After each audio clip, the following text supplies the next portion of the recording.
Hey there gamers, Kylie at Games Unlimited, here with my picks of the week. Starting off with Super Skill Pinball 4K.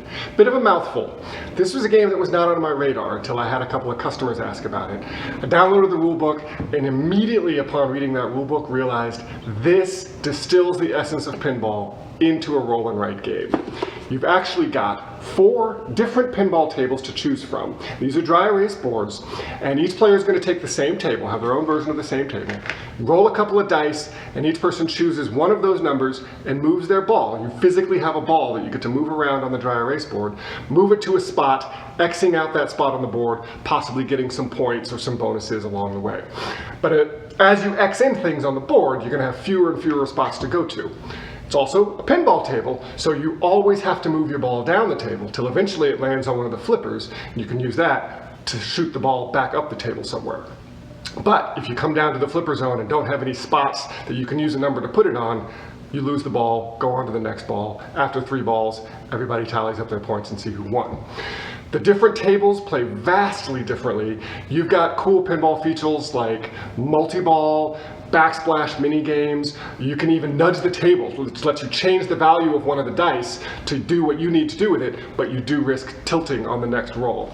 Definitely something I would check out if you're a fan of roll and writes, first of all, and definitely if you're a fan of pinball. Super Skill Pinball 4K. An older title that got re-released this week is Dice Throne. This was one of my personal favorites from a few years ago. It's a ostensibly 2-player combat game. There are rules for multiplayer, but I think it's primarily a 2-player combat game using a Yahtzee-like dice mechanism. So you choose a character. This is the Barbarian versus Moon Elf. You've got your own individualized asymmetrical set of dice and cards that you're going to play. So the dice, you roll them, you try to get combos, and it'll show on your board what the different combos do, how they'll do damage, if they'll do status effects to the opponents. And you're also going to be able to play cards to change your dice, modify the opponent's dice, defend, and most importantly, upgrade the spots on your board so that you're going to do more damage, better status effects, maybe have more options of things you can do with your dice. So as I mentioned, this came out a few years ago in a set with 6 different characters. There are currently 16 different characters out. These are just season 1. They redid the season 1 characters. So after they did season 2, they kind of updated the graphical style, changed, just tweaked the rules a little bit. So now we have all of the characters in the same graphic format. So 16 different characters ranging from samurai to gunslingers to treants, all sorts of cool. Some of them easy, some of them complex, but a very, very cool game. If you're into that 2-player head-to-head combat type stuff, I highly recommend you pick up Dice Throne. You can pick up just one of them, but I guarantee you, once you play one, you're going to want to pick up some more of them and have even more epic battles. All right, last up this week. This is one that did come in a couple of weeks ago. Gods Love Dinosaurs.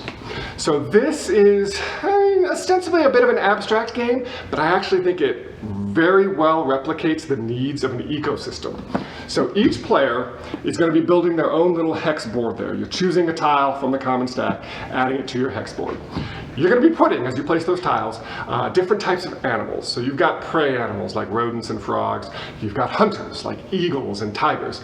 And of course, you've got the titular dinosaurs, which gods love. So you only get points at the end of the game for the dinosaurs and dinosaur eggs that you have.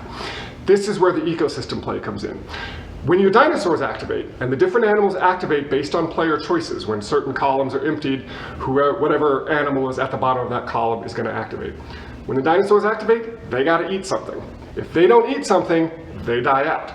Ideally, you want the dinosaurs to eat the hunters, the eagles and the tigers, because if they eat a big animal like that, they get to lay an egg. It gives you more dinosaurs, which of course is more mouths to feed.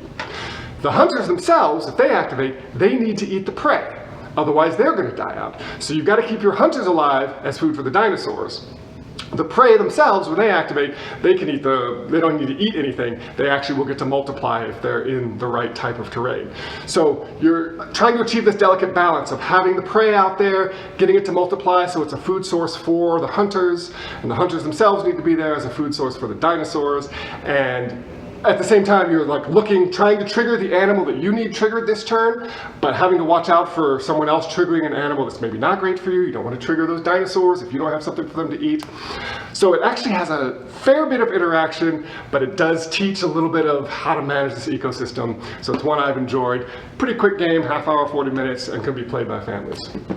All right, that's my picks for this week. We've got these all in stock. We encourage you to come down, check them out. You can also order them online for curbside pickup. I'm Kylie at Games Unlimited, and I hope this week you unbox some fun.